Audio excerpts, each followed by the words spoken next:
সম্মানিত বন্ধুগণ, আসসালামু আলাইকুম। দূরে কাছে দেশে অথবা সে বাইরে থেকে বন্ধুরা ঠিক এই মুহূর্তে যে যেখান থেকে বাস্তব জীবনের গল্প শোনার জন্য আমার সাথে জয়েন করেছেন আমি আপন। আর যে আপন জীবনের গল্পের 1264তম পর্বে আপনাকে প্রতিদিনের মতো স্বাগতম জানাচ্ছি। বন্ধুগণ, আজ আমি আপনাকে শোনাবো বরিশালের ভাই মোহাম্মদ রিয়াদ হোসেনের জীবনের কলিজা কাঁপানো চরম কষ্টকর এক বাস্তব জীবন কাহিনী। বন্ধুরা, আজকের গল্পের টাইটেল বাসরগড় থেকে স্বামীকে হসপিটালে ভর্তি করায় নববধূ। বাসরগড় থেকে সদ্য বিবাহিত স্বামীকে সরাসরি হসপিটালে ভর্তি করিয়ে দেয় বরিশালের এক মেয়ে না, ঠিক ঢাকার এক মেয়ে। এই গল্পটা এরকম একটা গল্প, আমি আপনাকে নিশ্চিত করে বলতে পারি যে এই গল্পটা শুনলে আপনি জাস্ট অবাক হয়ে যাবেন।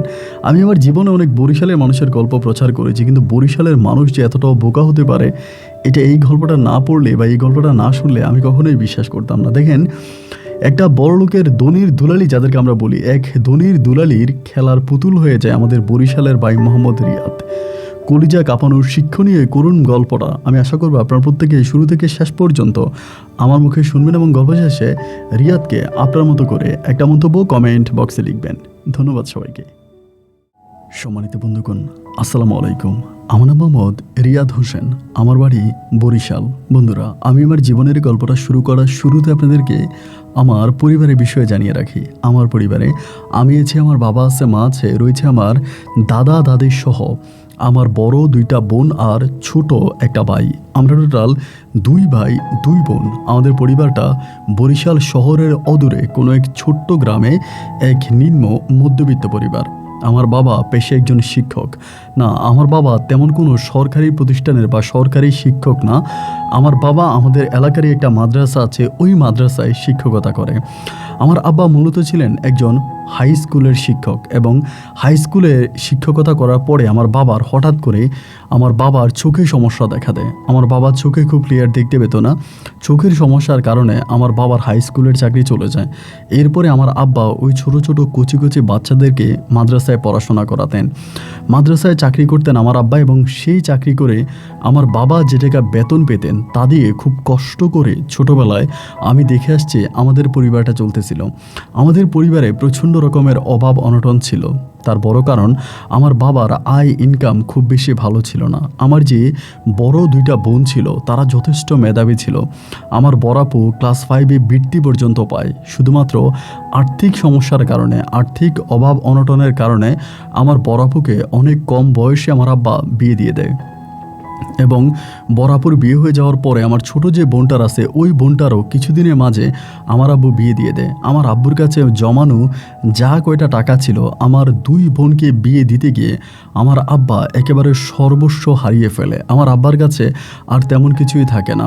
পারিবারিক অবস্থা তখন এতটাই শোচনীয় হয়ে পড়ে, এতটাই অভাব অনটনে পড়ে যায় যেটা বলে বুঝাতে পারবো না। দিনকে রাত আর রাতকে দিন করে আমার বাবা তখনও পরিশ্রম করে যাচ্ছিল।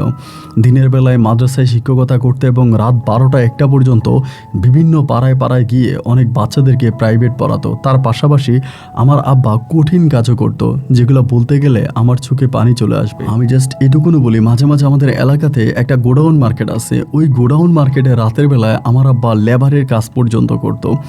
এত কষ্ট করেও আমার বাবা আমার পড়াশোনা করাইছে। আমার বাবা চিন্তা করলো যে আমার যে 2টা বোন আছে তাদেরকে তো আর পড়াশোনা করানো হলো না, তাদের বিয়ে শাদী হয়ে গেল। আব্বুর স্বপ্ন ছিল আমি আর আমার ছোট ভাইকে যতই কষ্ট হোক আমার আব্বু পড়াশোনা করাবে। এরকম করতে করতে একটা পর্যায়ে আমি আমাদের এলাকার একটা স্কুল থেকে এসএসসি পরীক্ষা দিই, এবং এসএসসি পরীক্ষা দেওয়ার পরে আমি মোটামুটি খুব ভালো একটা রেজাল্টে ওই সময় এসএসসি পাস করি। এসএসসি পাস করার পরে আমাদের এলাকার একটা কলেজ ছিল, ওই কলেজে আমি তখন ভর্তি হই। এটা ছিল গ্রামীণ একটা কলেজ। কিছু হয় না যে নতুন কোনো কলেজ চালু করা হয়েছে, এরকম স্কুলের পাশাপাশি নতুন একটা কলেজ চালু করে। তো আমার আব্বুকে বলে যে আমাদের ওই কলেজে যদি রিয়াদ পড়ে তাহলে ওকে কোনো টাকা দিতে হবে না, কোনো টিউশন ফি বা কলেজের যে আনুষঙ্গিক খরচ আছে এগুলো কোনো কিছু দিতে হবে না, তারা আমাকে ফ্রিতে পড়াবে। এইটা বলার পরে আমার আব্বা চিন্তা করলো তাহলে তো ভালোই হয়। আমি তখন ওই কলেজ থেকে ইন্টারমিডিয়েট শেষ করি, এবং আমি যখন ইন্টার পাস করি আমার তখনকার রেজাল্টটাও অনেক ভালো হয়। ইন্টারমিডিয়েটের রেজাল্ট ভালো হওয়ার পরে আমাদের এলাকার ফরিদ স্যার বলে একজন লোক আছে, ওনাকে সবাই আমরা ফরিদ খান বলে ডাকি। উনি আমাদের এলাকার যথেষ্ট পরিমাণের অর্থশালী, বৃত্তশালী এবং বিশিষ্ট ব্যবসায়িক, এবং তিনি ছিলেন আমার আব্বার শিক্ষক। মানে আমার আব্বা ছিল তার শিক্ষক। আমার আব্বা তাকে পড়াশোনা করাইছিল হাই স্কুলে। ওই মুহূর্তে তখন ওই ফরিদ খানের কাছে ইন্টারমিডিয়েট পাশ করার পরে আমার আব্বা নিয়ে যায়। ফরিদ খানের হাতে পায়ে ধরে আমার আব্বা বলতেছে, আমার একটাই মাত্র ছেলে এবং এটা আমার বড় ছেলে, আপনার কাছে অনুরোধ করে বলি যেভাবেই হোক আমার বড় ছেলেকে ঢাকা শহরে একটা ভালো বিশ্ববিদ্যালয়ে ভর্তি করায় দেন। এরকম করে ফরিদ খানের কাছে রিকোয়েস্ট করে, এবং রিকোয়েস্ট করার পরে ফরিদ খানের মাধ্যমে আমি তখন ঢাকা একটা পাবলিক বিশ্ববিদ্যালয়ে ভর্তি হই। এবং ওখানে আমি তখন পড়াশোনা করতেছি। তো ফরিদ খানের বাসায় থাকতাম, ওনার বাসায় থেকে আমি পড়াশোনা করতাম, যেহেতু বাইরে কোথাও থেকে আসলে আমার ওভাবে থাকা হয় না। ফরিদ খানও একজন ভালো মনের মানুষই ছিল বলতে গেলে আমার সাথে। এরকম করতে করতে আমি একটা পর্যায়ে অনার্স শেষ করি। এই যে আমার জীবনে স্কুল জীবন, কলেজ জীবন অথবা বিশ্ববিদ্যালয়ের জীবন, এই জীবনগুলো কাটলো, আমার জীবনে কিন্তু কখনোই ভালো লাগা, ভালোবাসার বিষয়টা আসে নাই। সারাক্ষণই পরিবার নিয়ে চিন্তা করতাম, ভাবতাম যদি কষ্ট মষ্ট করে কোনো রকম একটা চাকরি পাই, বাবার মুখে হাসি ফোটাতে পারবো। পরিবারে অত্যন্ত অভাব অনটন, এই অভাব অনটন থেকে আমার বাবাকে মুক্ত করতে পারবো। এই জীবনটা আর ভালো লাগে না, মনে হয় মরে যেতে পারলেই মনে হয় বাঁচি। এরকম শত দুঃখ, কষ্ট, যন্ত্রণা বুকের মাঝে চাপা দিয়ে আমি পড়াশোনা করে যাচ্ছিলাম। টার্গেট ছিল একটাই, ভালো একটা চাকরি যদি পাই তাহলেই সমস্ত কিছু থেকে আমি রক্ষা পাবো। এরকম করে অনেকগুলো দিন কেটে গেল, কিন্তু আমার কোনো ভালো চাকরি হলো না।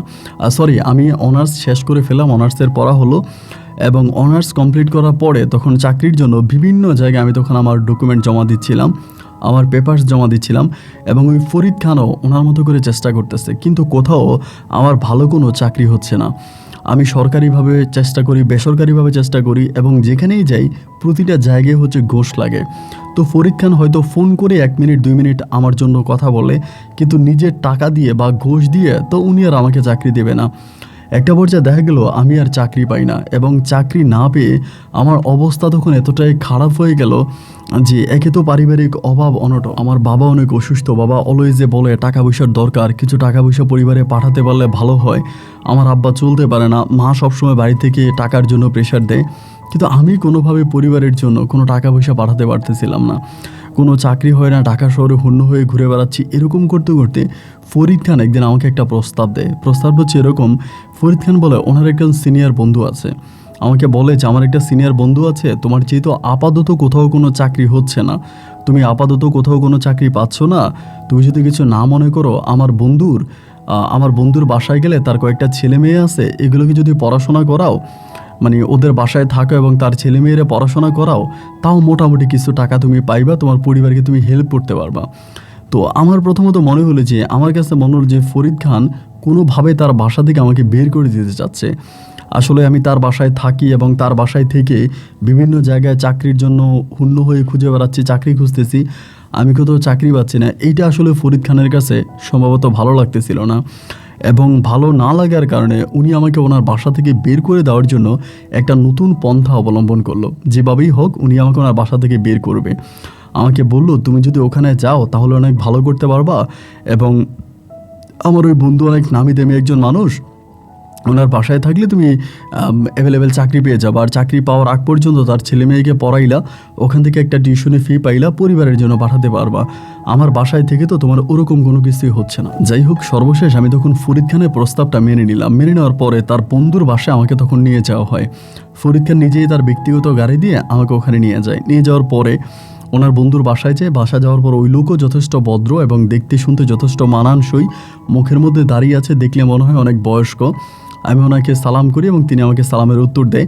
একটা পর্যায়ে তিনি আমাকে বললো যে, ঠিক আছে, তুমি আজকে থেকে আমার বাসায় থাকবা, আর তোমার ডকুমেন্টগুলো আমাকে দিও, আমি তোমার জন্য একটা ভালো চাকরির ব্যবস্থা করব। তাই আমার যে পড়াশোনার সার্টিফিকেটগুলো আছে এগুলো ওনাকে দিলাম। সব কিছু দেওয়ার পরে উনি দোতলায় আমাদের জন্য একটা রুম ঠিক করে দিল। কাজের মহিলাকে দিয়ে বলল যে ওই রুমে মাস্টার থাকবে, রিয়াদকে ওই রুমে থাকার ব্যবস্থা করে দাও। পরে আমাকে ওই রুমে থাকার ব্যবস্থা করে দিলাম, আমি ওই রুমে থাকতেছি। তো ওনার হচ্ছে 3টা মেয়ে, বড় মেয়েটা কলেজে পড়ে এবং আর ছোট 2টা আছে, একটা হচ্ছে ক্লাস 8-এ পড়ে আর একটা এসএসসি পরীক্ষা দিবে ওই বয়সী। তো আমাকে বললো যে 3টাকে পড়াইতে হবে এক টাইম রাতের বেলায়। তো এই কথা বলার পরে আমি তখন বললাম যে ঠিক আছে। তো আমি তখন তার 3 মেয়েকে পড়ানোর প্রস্তুতি নিচ্ছি। তার 3 মেয়ে তখন আমার কাছে আসতেছে, আমি এদেরকে পড়াশোনা করাইতেছি। এরা মোটামুটি অনেকটা ভালো, মানে আমার সাথে অনেক ভালো করে কথা বলে এবং 3টেই আমাকে যথেষ্ট পরিমাণে সম্মান করে। ওদের বাসায় আমি আসছি, এদেরকে পড়াইতেছি, মানে খুব ভালো আমার উপরে টান ভালোবাসা। স্যার স্যার করে আমাকে একরকম জান দিয়ে ফেলে। আমি যখন যেটা বলি আমার সব কথাই শোনে। তার মাঝে তার একেবারে বড় যে মেয়েটা আছে, যেটা কলেজে পড়ে, এটার নাম হচ্ছে রাইসা। এই রাইসা মেয়েটা একটু বোকা স্বভাবী, মানে খুব বেশি একটা চালাক না, একটু বোকা স্বভাবী এবং তার পড়াশোনার জ্ঞান বুদ্ধিও খুব একটা ভালো না। তো পড়াশোনার জ্ঞান বুদ্ধি ভালো না হলেও না, এই মেয়েটার মেধা অনেক ভালো, মানে পড়াশোনা করেছে, মেধাটা অনেক ভালো, অনেক ভালো মেধা নিয়ে জন্মাইছে। মানে এরকম একটা অবস্থাকে অনেক ভালো বলতে আপনারা কী বুঝেন, আমি যতটুকু বুঝি আর কি, যে অন্য লাইনে অনেক ভালো, পড়াশোনার লাইনে না। তো যাই হোক, এরকম করে 1 দিন 2 দিন 3 দিন করে যাচ্ছে, বাট মেয়েটা আমাকে অনেক বুঝে। ধরেন আমার যখনই মন খারাপ থাকে আমাকে সাপোর্ট করে, আমাকে বলে স্যার আপনি দেখবেন খুব অচিরে আপনার ভালো একটা চাকরি হয়ে যাবে, আপনি অনেক ভালো মনের মানুষ, আপনি টেনশনে থাকবেন না, আল্লাহ তাআলা আপনাকে ভালো একটা ব্যবস্থা করবে, এগুলো আমাকে বলতো। তো আমার কাছে ভালোই লাগতো, আমাকে মানসিকভাবে সাপোর্ট দেওয়ার মতো একটা মানুষ ছিল। এই মেয়েটা আমাকে মানসিকভাবে যথেষ্ট পরিমাণে সাপোর্ট দিচ্ছে, আমার পাশে মিশতেছে, আমাকে মানে খুব ভালো এন্টারটেনমেন্ট করতেছে। এরকম করে 1 দিন 2 দিন 3 দিন করে দিন রাতগুলো পার হইতেছে এবং একটা পর্যায়ে মেয়েটাকে, মানে রাইসা মেয়েটাকে আমার খুব ভালো লাগে। ভালো লাগে বলতে কি, আমি মাঝে মাঝে স্বপ্ন দেখতাম যদি আমি অনেক বড় লোকের ছেলে হতাম, আমার বাবার যদি অগাধ সয় সম্পত্তির মালিক হতাম, আমি যদি বেশি টাকা পয়সা থাকতো, তাহলে আমি রাইসার মতো এমন একটা সুন্দরী মেয়েকে বিয়ে করতাম, যে কিনা দেখতে শুনতে এতটা কিউট, যার চেহারা এতটা মায়াবী এবং যে কিনা এতটা ভালো। এই জিনিসগুলো আমি তখন চিন্তা করতাম। এমন করতে করতে হঠাৎ করে একটা পর্যায়ে রাইসা অসুস্থ হয়ে যায়। এবং মানে ও পড়াশোনা ঠিকমতো করতে পারে না এবং পড়তে বসলে ওর মাথা ব্যথা করে, প্রচণ্ড রকমের মাথা ব্যথা হয়। দেন ওর বাবা ওকে তখন দেশের বাইরে পর্যন্ত নিয়ে যায়, চিকিৎসা করায় আনে, বাট এর পরেও না ওর কোনো কাজ হয় না। আমি সারাক্ষণই দেখতাম ও কেমন যেন একটু মন মরা হয়ে থাকতো, দেখে মনে হচ্ছে যে ওর মনের ভিতরে অনেক টেনশান জমা। আমি বারবার জিজ্ঞেস করতাম, রাইসা কী হয়েছে, আমার কাছে বলো, তুমি সারাক্ষণ কেন এত টেনশন করো, মানে এত ছোট বয়সী একটা মানুষ এইভাবে টেনশন করতে গেলে তো পাগল হয়ে যাবা। আমার কাছে অ্যাটলিস্ট বলো যে তোমার টেনশনের কারণটা কি, কেন এত টেনশন করো। আমাকে কোনো কিছুই বলে না, শুধু একটা কথাই বলে যে স্যার আমার কিছু ভালো লাগে না, আমি হয়তো যে কোনো সময় মরে যেতে পারি। তাই আমি বললাম, মরে যাবা কেন, আরে মরে যাওয়ার কি এমন ঘটনা ঘটছে যে তোমাকে মরতে হবে। আমাকে বলে, স্যার হয়তো আমি যে কোনো সময় মারা যেতে পারি, যদি মারা যায় আপনি আমাকে মাফ করে দিন। এমন করতে করতে ওর পড়াশোনাটা বন্ধ হয়ে যায়, ওই যে মাথা ব্যথা ওখান থেকে পড়াশোনাটা বন্ধ হয়ে যায়। বাট আমাকে অনেক বুঝতো, অন্য কারো কথা না শুনলে যখন খাইতো না, আমি যদি বলতাম এ রাইসা খাওয়া দাওয়া করো, মানে খাওয়া দাওয়া করতো। আমি যেটা বলতাম আমার সবগুলো কথা অক্ষরে অক্ষরে পালন করতো। এরকম করে সময়গুলো কাটতে কাটতে মরার উপরে খাড়া বলে গ্রামের ভাষায় একটা কথা আছে, আমার উপরে মরার উপর খাড়া বসে।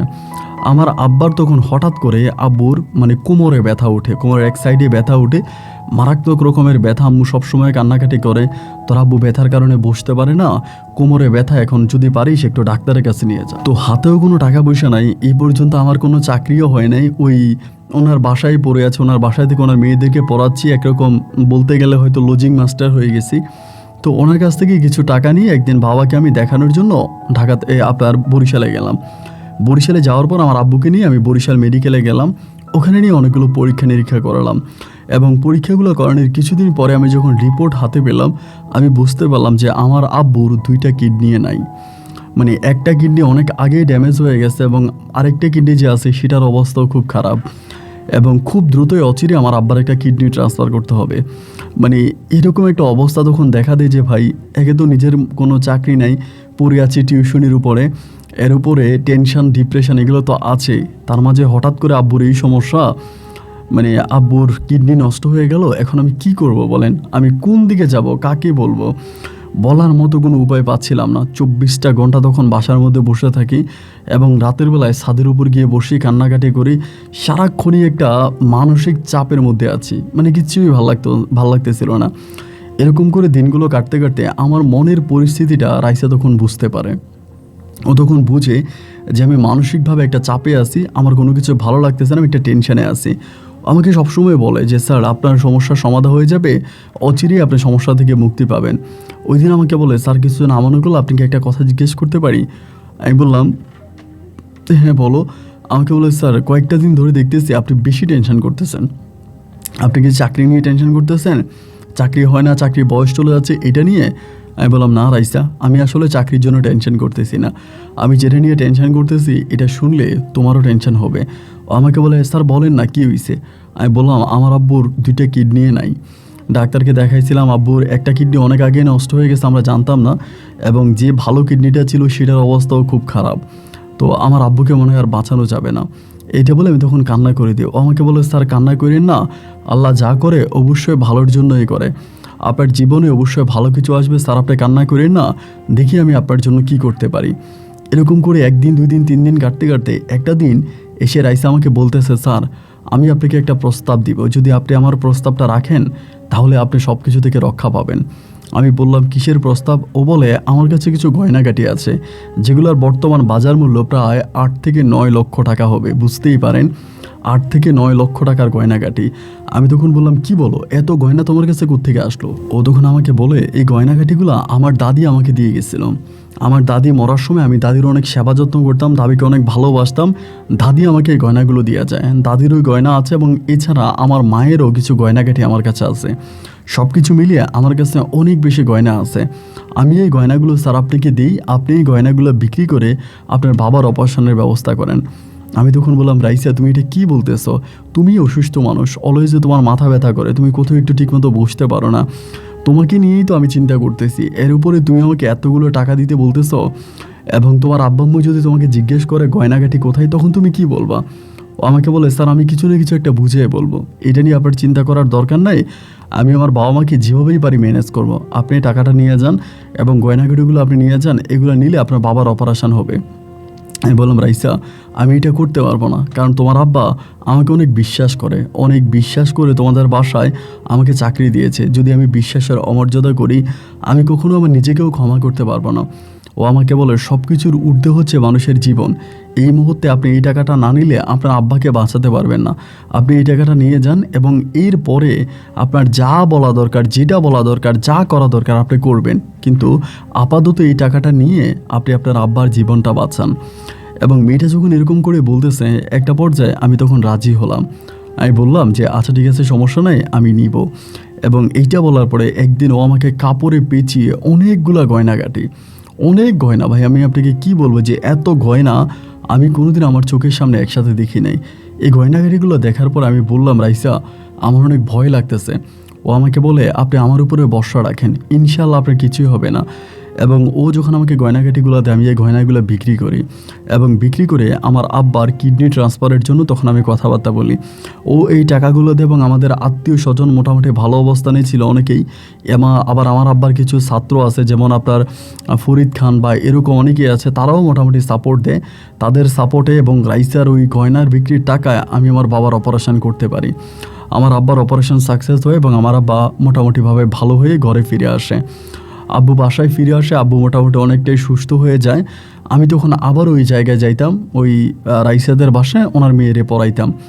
এরকম করতে করতে আস্তে আস্তে করে আমি খেয়াল করতেছি রাইসা জানি কেমন আমাকে অনেকটা পছন্দ করতে শুরু করে, আমার উপর অনেকটা দুর্বল হয়ে যায়, আমাকে অনেকটা পছন্দ করে। সত্যিকার অর্থে ওই মেয়েটাকে আমার নিজেরও ভালো লাগে, কিন্তু ভালো লাগলে কি করব, ওর মতো মেয়েকে পাওয়া তো আমার ভাগ্যে নাই, আমি তো এত বড়লোকের মেয়েকে পাবো না। এরকম করে দিন রাতগুলো কাটতে কাটতে একদিন রাইসা আমাকে বলতেছে, স্যার আমি আপনাকে একটা কথা বলবো, যদি আপনি কথাটা কাউকে না বলেন এবং এই কথাটা একটা সঠিক উত্তর আমাকে দেন। আমি বললাম যে না, কারো গোপন কথা আমি কখনো পাবলিক করি না, কারো গোপন কথা কাউকে বলতে চাই না। তুমি আমাকে বলো, যদি এটার মাঝে কোনো সমাধা থেকে থাকে, আমি যদি তোমায় কোনো হেল্প করতে পারি তাহলে আমি করব। আমাকে বলতেছে, স্যার দেখেন আমি কথাটা কীভাবে বলবো ঠিক বুঝতেছি না, তাও আমি আপনাকে বলি, স্যার আপনাকে আমার ভালো লাগে, আমি আপনাকে বিয়ে করতে চাই, মানে ডিরেক্টলি। এটা বলার পর আমি তখন বললাম, রাইসা তুমি তো আমার পরিবার সম্বন্ধে জানো, তোমার চুরি করা গয়না বা তোমার বাসা থেকে গয়না বিক্রির টাকায় আমি আমার বাবা চিকিৎসা করেছি। তুমি গয়না না দিলে হয়তো আমার বাবাকে আমি চিকিৎসা করতে পারতাম না। আজকে আমার বাবাকে আমি চিকিৎসা করে সুস্থ করে বাসায় নিয়ে আসছি শুধুমাত্র তোমার ওই গয়না বিক্রির টাকায়। এরকম একটা হতদরিদ্র পরিবারের ছেলের কাছে কে বা কার মেয়েকে বিয়ে দিবে বলো? তোমার বাবা মা কি কখনোই তোমাকে আমার কাছে বিয়ে দিবে? এটা তো কখনোই দিবে না। সুতরাং এরকম স্বপ্ন দেখিয়ে, মানে আকাশ কুসুম স্বপ্ন দেখিয়ে কি কোনো লাভ আছে? ও আমাকে বলে, স্যার যদি আমার আব্বা আম্মা আমাকে আপনার কাছে বিয়ে দেয়, আপনি কি আমাকে বিয়ে করবেন? আপনি আমাকে বিয়ে করতে রাজি আছেন? আমি বললাম, রাইসা তোমার কথা আমি কিছুই বুঝতে পারছি না, এইটা তুমি কি কথা বলতেছো? তোমার মতো এত মিষ্টি সুন্দর চেহারার একটা মেয়েকে কে না বিয়ে করতে চাইবে বলো? ও আমাকে বলে, যদি আপনি রাজি থাকেন তাহলে আমি আমার আব্বুর সাথে কথা বলবো। আমি বললাম, আমি তো রাজি আছি, এক পায়ে খাড়া। এইটা বলার পরে ও তখন ওর বাবার সাথে কথাবার্তা বলে, এবং ওর বাবা কিন্তু আমাকে অনেক পছন্দ করতো। সত্যি কথা, ওনাদের বাসায় আমি থাকতাম, উনি কখনোই আমাকে ওনাদের বাসায় ওনার মেয়েদেরকে পড়াইতাম ওই নজরে দেখতো না। উনি আমাকে সম্পূর্ণ ওনার ছেলের নজরে দেখতো। ওনার ছেলে ওনার কাছে যেরকম, আমি ওনার কাছে সেম একই রকম ছিলাম। আমাকে অনেক আদর করতো, যত্ন করতো, ভালোবাসতো, এবং আমার ভিতরের কষ্ট দূর করার জন্য উনি ওনার মানে সাধ্য অনুযায়ী চেষ্টা করতো। এরকম করে সময়গুলো কাটতে কাটতে রাইসা সম্ভবত ওর বাবাকে বিষয়টা জানিয়ে দেয়, এবং জানিয়ে দেওয়ার পরে একদিন ওর বাবা আমাকে মানে আলাদা আমার সাথে গোপনে কথা বলে আমার পরিবার সম্বন্ধে, এবং কথাবার্তা বলার পর উনি আমাকে বলে, আমি তোমাদের গ্রামের বাড়িতে একদিন যাব। রাইসার বাবা বলে।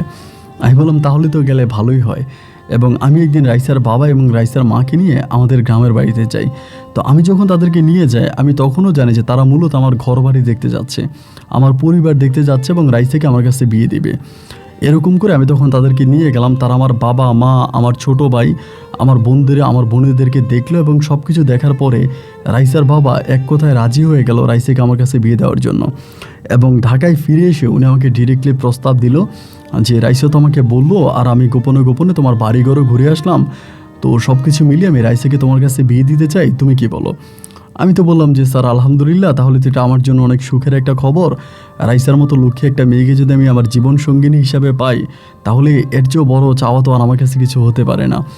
এবং তখনই আমার পরিবারকে জানানোর পরে আমার বাবা মা তখন একেবারে ধুমধাম করে গ্রামের লোকজনকে জানিয়ে রাইসার বাবা আমাকে টাকা দেয়, আমাকে অনেকগুলো টাকাও দেয় এই বিয়ের কাজ সম্পূর্ণ করার জন্য। কারণ আমার তো কোনো জব নাই, কোনো চাকরি নাই, আমি কোত্থেকে টাকা পাবো? উনি আমাকে টাকা দেয়, এবং ওনার টাকায় অনেক ধুমধাম করে আনন্দ ফুর্তি করে আমি তখন রাইসাকে বিয়ে করি। রাইসাকে তখন আমি ঢাকা থেকে আমাদের বরিশালে গ্রামের বাড়িতে নিয়ে যাই। কয়েকদিন ধরে ও আমাদের গ্রামের বাড়িতে থাকে। সরি, এটা আমি বিয়ের আগের কথা বলতেছি। বিয়ের আগেও আমাদের বাড়িতে যায়, বাড়িতে গিয়ে 3-4 দিন ধরে থাকে, এবং থাকার পরে ও আবার পুনরায় ঢাকা আসে। এবার এরকম ধুমধাম করে বিয়ে শাদী হয়। বিয়ে শাদী হওয়ার পরে আমার বাসর ঘরটা হয় রাইসার বাসায়, মানে ঢাকাতে। রাইসাকে আমি নিয়ে যাইনি, রাত হয়ে গেছে। রাত হয়ে যাওয়ার পরে রাইসার বাবা বলল, যেহেতু রিয়াদ আমাদের বাসায় থাকে, ও আমাদের এলাকারই মানে আমাদের ঘরেরই ছেলে, তাহলে বাসর ঘরটা এখানেই হোক। তো তখনই ঘটে মূল ঘটনা। যখন আমি ওর সাথে বাসর ঘরে ঢুকি, বাসর ঘরে ঢুকার পরে রাইসার আচার আচরণ মানে কথাবার্তা কেমন যেন একটু পরিবর্তন হয়ে যায়, মানে একটু কেমন করে জানে আমার সাথে কথা বলতেছে। আমি তখন বললাম যে, মানে বাসর ঘরে যখন আমি ঢুকি আর কি, মানে ওর মনে হয় যেন পুরো মোডটাই চেঞ্জ হয়ে গেছে। মানে কেন মোডটা চেঞ্জ হলো? তো বিয়ের আগে আমার বাড়িতেও গেছে, আমার ঘর দেখছে, বাড়ি দেখছে, এবং আমাদের বাড়িতে ছিল পর্যন্ত। এত কিছু হয়ে যাওয়ার পরে ও এখন এরকম কেন করতেছে? মানে কেমন জানি ওর মনে হয় যে ওর মানে ভিতরটা কী জানি কী করতেছে, আমাকে কী জানি বলতে চায়। আমি বললাম, তুমি আমার কাছে কোনো কিছু বলতে চাও? যদি কোনো কিছু বলার থাকে তাহলে ঠান্ডা মাথায় বা খোলাখুলিভাবে বলে ফেলো, বাট তুমি আমার কাছে কিছু লুকাচ্ছ কেন, আমাকে বলো। ও কোনো কিছুই বলে না, জাস্ট এদিক সেদিক বিভিন্ন দিকে তাকাইতে আসে। মানে দেখে মনে হয় একটা মানুষ নেশা করলে যেরকম নেশাগ্রস্ত অবস্থায় যেরকম হয় না, ঠিক এরকম হয়ে গেছে ওর। আমি তখন বললাম যে, রাইসা কী হয়েছে আমাকে বলো, তুমি কেন এরকমটা করতেছো? অনেকক্ষণ এদিক সেদিক তাকায় তাকিয়ে বলতেছে যে, আপনি তখন আমার হাজব্যান্ড, আপনি আমাকে বিয়ে করছেন, আমি আপনার বউ। আজ আমি আপনাকে একটা অনুরোধ করবো বাসর করে, আপনি কি আমার অনুরোধটা রাখবেন? এরকম করেই বলতেছে। আমি তখন বললাম যে, আজকে আমাদের বাসর ঘর, তুমি আমাকে বিয়ে করলা, আমরা হাজব্যান্ড ওয়াইফ, তো তুমি যদি আমার কাছে কোনো অনুরোধ করো আমি রাখবো না কেন? অবশ্যই রাখবো, বলো কী করতে হবে। ও আমাকে বলে, আপনি আজকে রাতের জন্য একটু হসপিটালে চলে যান। এই সময়টাতে তখন প্রায় ঘড়ির সময় আনুমানিক 12:30 থেকে 1টার মতো বাজে ওই সময়। আমি তখন বললাম যে, রাইসিটা তুমি কি বলতেছো? আজকে আমাদের বাসর ঘর, আমরা ভবিষ্যতে কিভাবে থাকবো, কিভাবে বেঁচে থাকবো, কিভাবে কি করবো, আমরা এইটার প্ল্যানিং করব। বাট তুমি আমাকে বলতেছো এই মুহূর্তে হসপিটালে যাওয়ার জন্য। আমি হসপিটালে কেন যাব? আমাকে বলতেছে, দেখেন আমি আপনাকে অনেকগুলো টাকা দিয়েছি, মানে হঠাৎ করেও চেঞ্জ হয়েছে, বাসর ঘরে চেঞ্জ। আমি আপনাকে অনেকগুলো টাকা দিয়েছি, এবং আপনি আমার টাকা আপনার মায়ের চিকিৎসা আপনার বাবার চিকিৎসা করেছেন, এবং আমি আপনার কাছে এই টাকা ফেরত চাই না, কখনোই চাইব না। তবে আপনাকে আজকে আমার কথা রাখতে হবে। আপনি এখন ডিরেক্টলি অসুস্থতার একটা ভাব করবেন, আমি বাইরে গিয়ে আমার আব্বাকে ডাকবো, আমার আব্বাকে ডাকলে পর আমি বলবো যে আপনি অসুস্থ, এরপর আপনাকে হসপিটালে নিয়ে যাবে। হসপিটালে নিয়ে গেলে পরে আপনি হসপিটালে থাকবেন 3 দিন পর্যন্ত। আপনি আমার সাথে কোনো যোগাযোগ করতে পারবেন না, আমার সাথে কোনো কথা বলতে পারবেন না। আমি তখন বলতেছি, রাইসা তুমি কি আমাকে একটু খুলে বলতে পারো, তুমি শুধু আমার ছাত্রী না, আমি তোমার শিক্ষক না, আমি তোমার হাজব্যান্ড না, আমি তোমার একটা ভালো বন্ধুও বটে। সো তুমি আমার কাছে শেয়ার করতে পারো যে এরকম তুমি কেন করতেছো, কেন তুমি হঠাৎ করে আমাকে বলতেছো আমি হসপিটালে চলে যাওয়ার জন্য, এবং হসপিটালে গেলে পরে 3 দিন আমি তোমার সাথে দেখা না করার জন্য, কথা না বলার জন্য। মানে কি হয়েছে আমাকে কি একটু বলা যায়? আমাকে বলতেছে আমি আপনাকে যেটা বলছি আপনি সেটাই করেন, যদি আপনি আমার কথা শোনেন এটা আপনার জন্যও ভালো, আমার জন্যও ভালো। আর যদি আপনি আমার কথা না শোনেন, আমি আব্বুকে এখন ডেকে বলবো যে আপনি আমার কাছ থেকে গয়নাগাটি নিয়ে গেছেন, এবং আপনি যদি এখন আমাকে ছাড়তে হয় কাবিনের অনেক টাকা দিয়ে আমাকে ছাড়তে হবে। মানে আমি না ওর কথাবার্তা কিছু বুঝতে পারছি, মানে হঠাৎও চেঞ্জ হয়ে যায়। কেন এরকমভাবে চেঞ্জ হয়ে যায় আমি সেটাও বুঝি না। আমি যতই তাকে প্রশ্ন করি ও আমার প্রশ্নের কোনো উত্তর দেয় না, উল্টা আমাকে এক্সকিউজ দেখায়। এরকম করতে করতে রাত্র প্রায় তখন 2টার মতো বেজে গেছে। রাত্র যখন 2টা বাজে ও আমাকে বলে আপনি কি আমার কথা শুনবেন নাকি শুনবেন না, হ্যাঁ বা না। যদি শোনেন হ্যাঁ বলেন, আর যদি না শোনেন তাহলে না বলেন। আমি আপনার সাথে কোনো জোরাজুরি করবো না, কোনো ঝামেলা করবো না, আপনি শুনবেন কি না বলেন। আমি তখন মানে নীরবে দেখলাম যে ওর যেই মানে উত্তেজনা, ওর ভিতরে যে একটা উত্তেজনা ভাব, আমি যদি ওর কথা না শুনি ও নিজের কোনো একটা ক্ষতি করে ফেলবে, মনে হচ্ছে নিজের কোনো একটা ক্ষতি করে ফেলবে, এরকম একটা অবস্থা। আমি বললাম আচ্ছা ঠিক আছে, সমস্যা নাই, যাও তুমি যা খুশি তুমি তাই করো, তুমি যেটা করতে বলবো আমি সেটাই করব। মুহূর্তের মধ্যে তখন বাসর ঘরের দরজাগুলো খুলে বাইরে গেল, গিয়ে আমার আব্বাকে, ওর বাবাকে এবং আরও 2-3 জন লোক নিয়ে বাসর ঘরে আসছে। আসার পরে আমার আব্বা তখন আমাকে এসে বলতেছে রিয়াদ কী হয়েছে। এরপরে রাইসার বাবা আমাকে একই কথা বলে, আমার শ্বশুর, যে রিয়াদ কী হয়েছে তোমার। আমি বলতেছি আমার শরীরটা ভালো লাগতেছে না, আমার শরীরটা খারাপ লাগতেছে। এবং এরই মাঝে রাইসা বলতেছে আমি বললাম না হসপিটালে ভর্তি করানোর জন্য, ওনাকে হসপিটালে নিয়ে যান, হসপিটালে ভর্তি করান, উনি মারা যেতে পারে, ওনার কন্ডিশন ভালো না। মানে কিন্তু কেন, মানে আমি না কিছুই বুঝতে পারতেছি না। আমি একটা সুস্থ সবল মানুষ, বাসর ঘর থেকে আমাকে বের করে তখন হসপিটালে নিয়ে গেল। আমাকে ভাই হসপিটালে নিয়ে গেল, এবং হসপিটালে নিয়ে সেখানে ডাক্তার আমাকে চেক আপ করলো, এবং চেক আপ করার পরে ডাক্তার বলতেছে আমরা তো ওনার মাঝে কোনো রোগ পাচ্ছি না, ওনার শারীরিক কন্ডিশন তো অনেক ভালো। আমি এরপরও ডাক্তারকে বললাম যে দেখেন আমি বুঝতে পারতেছি না, আমার ভিতরে অনেক সমস্যা হচ্ছে, আমি হয়তো মারাও যেতে পারি, আপনি প্লিজ আমাকে ভর্তি দেন। ডাক্তার তখন বলে আমাদের পরীক্ষায় তো আপনার কোনো সমস্যা ধরা পড়লো না, তা আপনি ভর্তি হবেন কেন। আমি বললাম দেখেন আমি অনুরোধ করে বলতেছি আমাকে ভর্তি দেন। এরকম করে ডাক্তারের সাথে তর্কাতর্কি একটা পর্যায়ে ডাক্তার তখন আমার ভর্তি লেখে, আমাকে ভর্তি লেখে প্রাইভেট হসপিটাল, আমাকে তখন ভর্তি করায় রাখে। হসপিটালের বেডে শুয়ে শুয়ে আমি চিন্তা করতেছি আমার সাথে এগুলো কী হচ্ছে, কেন হচ্ছে, আমার অপরাধটা কোথায়, মানে কী কারণে বাসর ঘর থেকে আমাকে হসপিটালে চলে আসতে হবে এবং হসপিটালের বেডে এসে আমাকে ভর্তি হতে হবে। আমি কিছুই বুঝতে পারছি না। এই দিন কেটে গেল, রাইসা কিন্তু আমাকে আর দেখতে আসলো না, রাইসা আমাকে দেখার জন্য হসপিটালে আসলো না। এবং বিকেলবেলা, মানে আমি যেদিন ভর্তি হলাম এর পরের দিন বিকেলবেলা রাইসার বাবা আসছে আমাকে দেখার জন্য, আসছে। এবং ওই দিন ওর মুখটা, মানে ওনার মনটা অনেক খারাপ ছিল, মানে মুখটা অনেক কালো করে আছে, একেবারে মানে মলিন একটা চেহারা নিয়ে আসছে। এসে আমার সাথে ঠিক ওভাবে কথা বলে নাই, আমার আব্বুর সাথে কথাবার্তা বলছে, আম্মুর সাথে কথাবার্তা বলছে, বলে উনি চলে গেছে। রাত্র প্রায় 11:30টার দিকে তখন রাইসার মা আসে। রাইসার মা এসে আমার বেডের পাশে বসে বসে কান্না করতেছে। আমি তখন বললাম যে আম্মু কান্না করতেছেন কেন, কী হয়েছে আমাকে বলেন, রাইসার কোনো সমস্যা, রাইসা ঠিক আছে। উনি বলে রাইসা তো ভালোই আছে, কিন্তু তোমার কী হয়েছে আমি তো বুঝতেছি না। আমি বললাম যে আমিও তো বুঝতেছি না আমার কী হয়েছে, কেন আমাকে হসপিটালে ভর্তি করে রাখছে। উনি আমাকে বলে যে আচ্ছা ঠিক আছে তুমি থাকো, ডাক্তার তোমার পরীক্ষা করো। সেদিন উনি মানে অনেকটা কান্নাকাটি করে রাইসার মা চলে যায়। 2 দিন হয়ে গেল, রাইসার আব্বা আম্মা কেউই আসলো না, আমি হসপিটালে বেডে শুয়ে আছি। 2 দিন পরে আমি সুস্থ হলাম মোটামুটি, তখন রাইসার বাবা আসছে। আসার পর আমি বললাম যে আমি রাইসাকে নিয়ে আমার গ্রামের বাড়িতে চলে যাব, আমার শরীরের কন্ডিশনটা এখন অনেকটা ভালো আছে। উনি তখন আমার আব্বাকে বললো একটা কাজ করেন, আপনারা রিয়াদকে নিয়ে গ্রামে চলে যান, পরে আমি রাইসাকে নিয়ে যাব। আমি বললাম যে আঙ্কেল কী হয়েছে, রাইসার সাথে আমার এই পর্যন্ত কোনো দেখা হলো না, কোনো কথা হলো না, এমন কি হয়েছে যে আমি কি একটু জানতে পারি, কেন আমার কাছে আসেন, আমার সাথে কথা বলে না, মানে ওর কী সমস্যা, আমাকে কি একটু বলা যেতে পারে। ওর বাবা বলে না বাবা কোনো সমস্যা নাই, কিন্তু ওর বাবার মুখের দিকে তাকিয়ে আমি বুঝতেছি যে ওদের পরিবারে অনেক ঝামেলা চলতেছে, মানে অনেক প্রবলেম। এখন এই প্রবলেমগুলো কী নিয়ে এটা কিন্তু আমাকে কেউই বলতেছে না, মানে প্রতিটা বিষয় আমার কাছে হাইড করতেছে, আমার কাছে গোপন করতেছে, আমার কাছে খোলাখুলি কোনো কথা বলতেছে না। যাই হোক, এরপরও আমি বসে আছি যে ঠিক আছে দেখা যাক কী হয়, কেন তারা আমার কাছে কথাবার্তা লুকাইতেছে, কেন আমার কাছে সত্যিটা বলে না, বা তারা কি বলতে যাচ্ছে, এই জিনিসগুলো আমি একটু বোঝার চেষ্টা করি। এরপরে ওইখান থেকে আমার আব্বা আম্মা তখন আমাকে নিয়ে ঢাকা থেকে চলে গেল বরিশালে। এবং বরিশালে যাওয়ার পরে তো পুরো গ্রামবাসী তখন একটু মানে সবার মনে একটাই প্রশ্ন যে আমি চলে আসলাম, কেন আসলাম, আমার বউকে নিয়ে আসলাম না, আমার বউকে কেন আনলাম না। আমার আব্বা তখন আর ওভাবে মুখ দেখাইতে পারে না। ঘর থেকে বেরোলে সবাই একটা কথাই বলে, কী ব্যাপার, রিয়াদের বাবা রিয়াদরে ঢাকায় বিয়ে করাইলেন, এখন রিয়াদের বউ কই, রিয়াদের বউ আসলো না, ওর বউরে আনেন নাই। মানে আমার আব্বাও তখন অনেকটা মন মরা হয়ে যে আমাকে বারবার বলে, কী হয়েছে, কী হয়েছে রিয়াদ, কী হয়েছে। আমি আর রাইসের সাথে কোনো যোগাযোগ করতে পারি না, রাইসার সাথে যোগাযোগ করি না। রাইসার বাবার সাথে মাঝে মাঝে মোবাইল ফোনে যোগাযোগ হয়, ওনাকে ফোন করে ওনার সাথে কথা বলি, উনি একই কথা বলতেছে, রাইসার শরীরের অবস্থা ভালো না, তুমি একটু অপেক্ষা করো, রাইসা সুস্থ হলে পরে আমি রাইসাকে নিয়ে গ্রামে যাব, আমি রাইসাকে নিয়ে তোমাদের বাড়িতে যাব, তুমি টেনশন করো না, তুমি থাকো। মানে রাইসার বাবা মাকে যেই কথা বলে, রাইসার মামা আমাকে সেম একই কথা বলতেছে। আর রাইসার সাথে আমি কোনো যোগাযোগ করতে পারি না, ওর মোবাইল ফোনও বন্ধ। এবং ওর আব্বা আমাকে যদি বলি যে একটু রাইসাকে দেন, আমি ওর সাথে একটু কথা বলি, ওনারা আমাকে ওর সাথে কথা বলতেও দেয় না। এভাবে প্রায় 15-20 দিনের মতো কেটে গেল, আমি গ্রামের মধ্যেই পড়ে আছি। এখন গ্রামের বিভিন্ন লোকেরা বিভিন্ন কথাবার্তা বলতেছে, অনেকেই কানাঘেঁষা করতেছে, বউ আসবে কি আসবে না, আদৌ বউ আসবে কি না। মানে সবাই এটা নিয়ে একেবারে উঠে পড়ে লাগছে আমার সাথে। আমি তখন চিন্তা করতেছি আমি কি করব।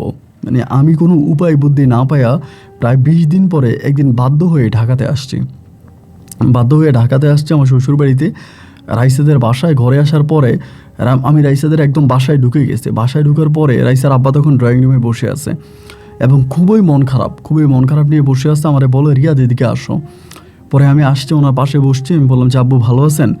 বলে ভালো আছি, তুমি কেমন আছো? আমি বললাম জি আব্বু ভালো আছি। উনি আমাকে বলে, তুমি ওদিন হসপিটালে ভর্তি হয়েছিলা কেন? আমাকে এরকম করেই বলে, অথচ ওনার মেয়েই কিন্তু আমাকে হসপিটালে ভর্তি করাইছে।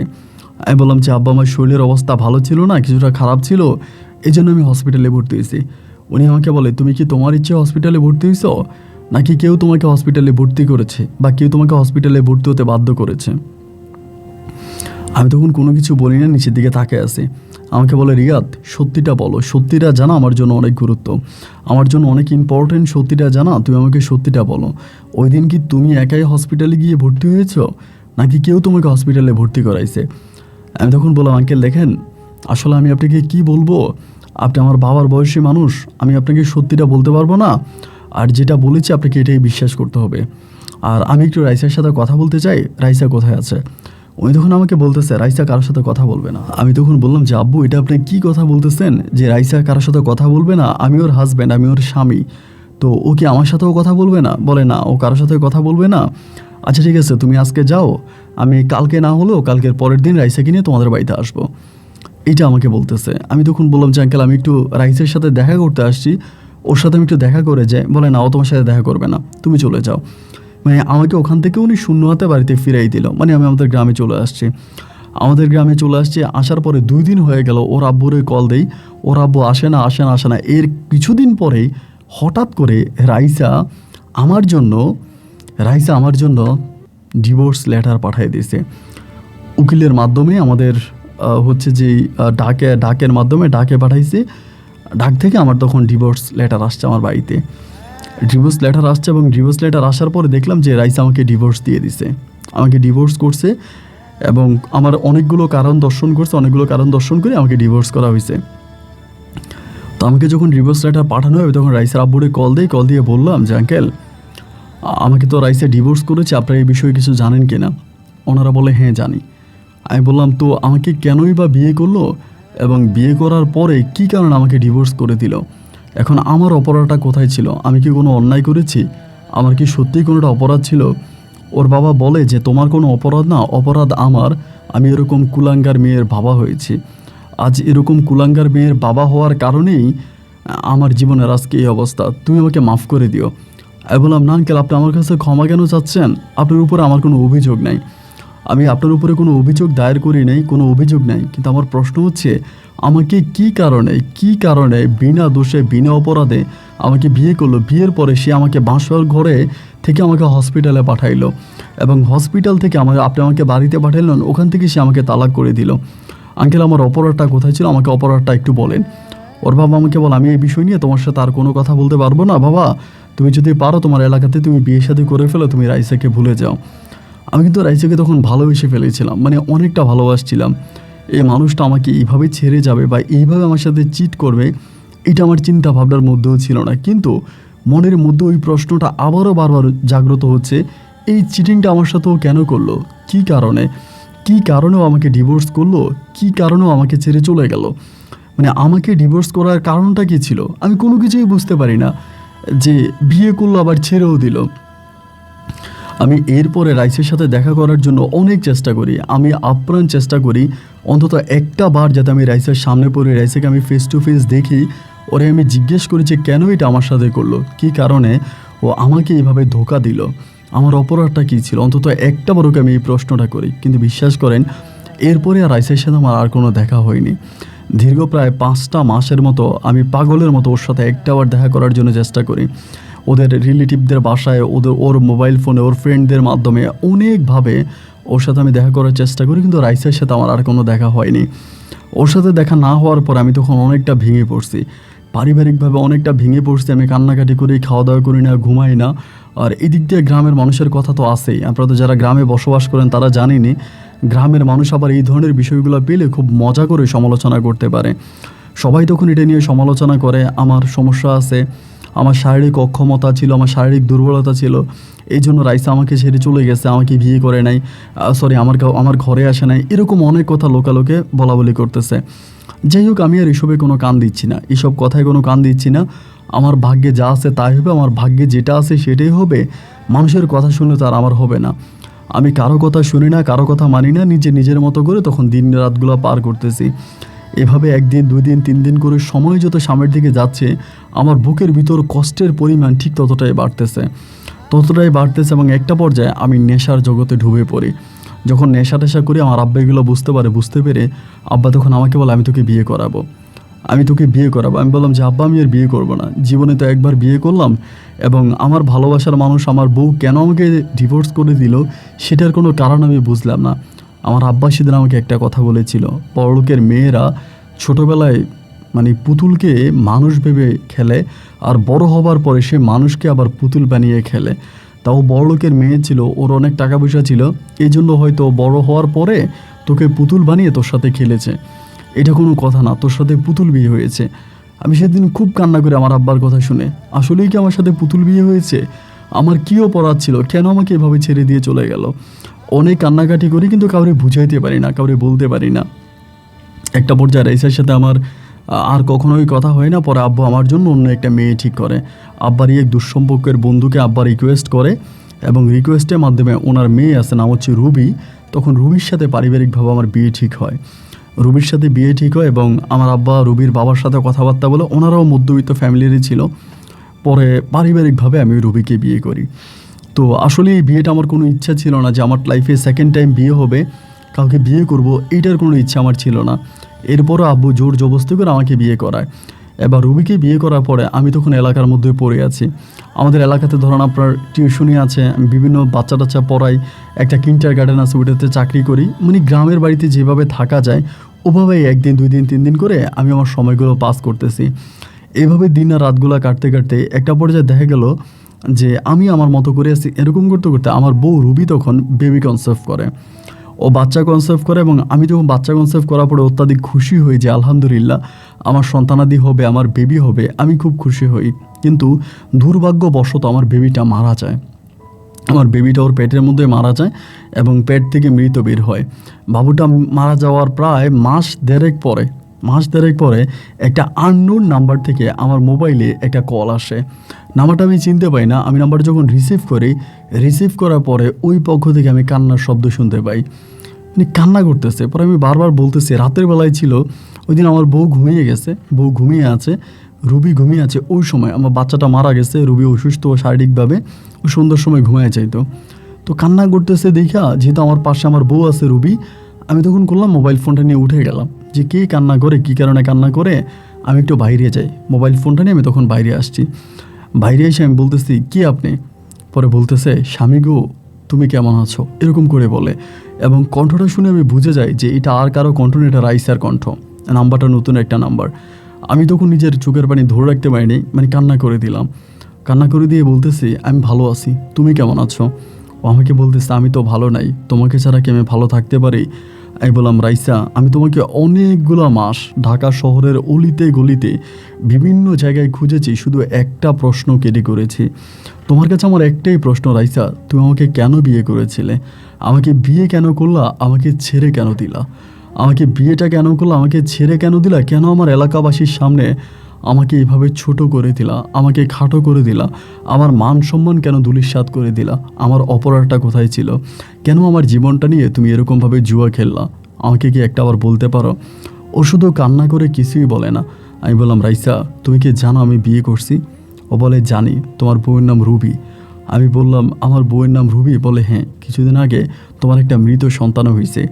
আমি বললাম, বাহ, তুমি তো দেখা যায় আমার পরিবারের মতো আমার সমস্ত খোঁজ খবর নিচ্ছ, তুমি তো আমার সম্বন্ধে সব কিছুই জানো।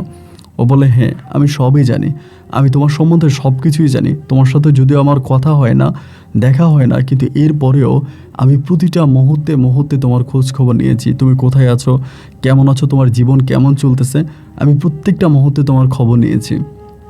আমি তখন বললাম, কেন তুমি আমার খবর নিয়েছো? প্রত্যেকটা মুহূর্তে মুহূর্তে আমার খবর কেন নিয়েছো? আমার খোঁজ খবর কেন করেছো? তুমি আমার কাছে কি চাও? এখন কেন ফোন দিয়েছো? ও আমাকে বলে, আমি তোমার সাথে একটু দেখা করতে চাই। আমি তখন বললাম, দেখো, আমি তোমার সাথে দেখা করতে পারবো না। ও বলে, আমি বরিশাল শহরে আসব। আমি বরিশাল শহরে এসে তোমার সাথে একটাবার দেখা করব। দেখো, আমি তোমার সংসার ভেঙে দিব না, আমি তো শুধু তোমার পা ধরে একটু কান্না করতে চাই, তোমার পায়ে জড়িয়ে ধরে আমি একটু কান্না করতে চাই। আমি বললাম, রাইসি, এরকমটা কেন করতেছো? মানে আমি না তোমার কথাবার্তা কিছু বুঝতেছি না।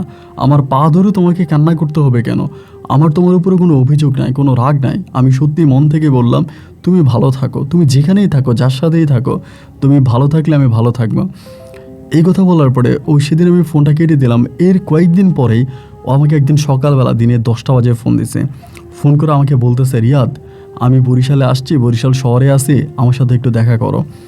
আমি বললাম, তুমি কেন দেখা করতে চাও? মানে দেখা করতে চাওয়ার কারণটা কি? ও আমাকে বলে, আমি বরিশাল শহরে আছি, তুমি কি আমার সাথে একটু দেখা করবা? যদি তুমি আমার সাথে দেখা করো আমি খুব খুশি হব। তো এরকম করে যখন বলতেছে, আমার মনের ভিতরে তখন প্রশ্ন জাগতেছে, যে কেন দেখা করতে চায়? ঠিক আছে, যেহেতু এরকমই করতে চাই, তাহলে আমি দেখা করি। পরে আমি আমার বউয়ের চোখ ফাঁকি দিয়ে গোপনে গোপনে ওর সাথে দেখা করার জন্য আমি তখন বরিশাল শহরে যাই। একটা রেস্টুরেন্টের মতো ওর সাথে আমার দেখা হয়। আজ এত মাস পরে দেখলাম মেয়েটা একদম শুকিয়ে গেছে, কালো হয়ে গেছে, ওরে চিনা যায় না, এমন একটা অবস্থা। আমার পাটা জড়িয়ে ধরে রেস্টুরেন্টে অনেক মানুষের সামনে চিৎকার করে কান্না করতেছে। আমি বললাম, রাইসা, পা ছাড়ো, পা ছেড়ে উঠো এবং বসে সুন্দর করে কথা বলো। এটা একটা রেস্টুরেন্ট, তুমি আমার পা ধরে কান্না করতেছো, এটা তো খারাপ দেখায়, সবাই তো খারাপ মনে করবে, সবাই মাইন্ড করতেছে, একটু বসো। পরে ঠান্ডা হয়ে বসছে, বসার পরে ও কান্না করতেছে, মানে চোখের পানি অজরে পড়তেছে। আমি বললাম, কান্না না করে আমাকে সব কিছু খুলে বলো, কি হয়েছে, কেন তুমি কান্না করতেছো, কেন তুমি আমাকে বিয়ে করেছো? ও আমাকে বলে, আমি না বুঝতে পারি নাই, আমি বুঝতে পারি নাই, আমি তোমার জীবন নষ্ট করতে গিয়ে আমার নিজের জীবনটাই নষ্ট করে ফেলেছি। আমি তখন বললাম যে, তুমি আমার জীবনটা নষ্ট কীভাবে করেছো, কেন নষ্ট করেছো, আমার অপরাধটা কী ছিল আমাকে বলো। ও আমাকে তখন বলে, দেখো, আসলে তোমাকে কি বলবো আমি না বুঝতে পারতেছি না, আমি তোমাকে আজকে সব কিছু খুলে বলি, তুমি শোনো। এরপরে তুমি আমাকে যদি মাফ না করো, আমি আল্লাহর কাছেও মাফ পাবো না। আমি সবগুলো কথা সত্যি করে বলে আমি মরে যেতে চাই। আজ আমি আমার বাবা মায়ের কাছে অপরাধী, আমার বন্ধু বান্ধব, পাড়া প্রতিবেশী, আত্মীয় স্বজন, সবার কাছে আমি অপরাধী, তোমার থেকেও বেশি অপরাধী। কারণ তুমি আমাকে ছাড়ো নাই, উল্টো আমি তোমাকে ছেড়েছি। এই জন্য আমার বাবা মাও আর আমার সাথে কথা বলে না। আমি বললাম, রাইসা, তুমি আমাকে একদম ঠান্ডা মাথায় বলো। ভাই, ও যেটা বলছে আপনি শুনলে হাসবেন না কাঁদবেন আমি জানি না।